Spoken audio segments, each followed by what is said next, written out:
Sunitha Williams, Butch విల్మోర్లు GS-15 federal government ఉద్యోగుల జాబితాలో ఉన్నారు. ఈ GS-15 జాబితాలోని ఉద్యోగులు అమెరికాలోని అత్యధిక జీతం అందుకుంటున్న జాబితాలో ఉన్నారు.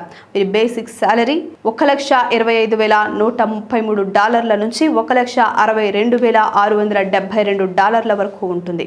భారత కరెన్సీలో 1.8 కోట్ల రూపాయల నుంచి 1.41 కోట్ల మధ్య ఉంటుంది. అయితే ఈ ఇద్దరు వ్యోమగాములు అంతరిక్షంలో చిక్కుకుపోయారని నాసా చెప్పడం లేదు. 9 నెలలు గడుస్తున్నా వారు IASలోనే సాధారణంగా విధులు నిర్వహిస్తున్నారంటూ స్పష్టం చేస్తోంది. ఫలితంగా వీరికి 9 నెలల జీతం మాత్రమే అందుతుంది.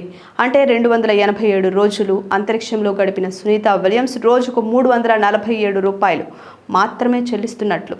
అంటే వీరిద్దరికీ 9 నెలల కాల వ్యవధికి $93,830 నుంచి $1,22,044 మధ్యలో జీతాలు అందే ఛాన్స్ ఉంది. కాంపెన్సేషన్ కూడా కలుపుకుంటే సునీత విలియమ్స్, బుచ్ విల్మోర్కు $94,998 నుంచి $1,23,152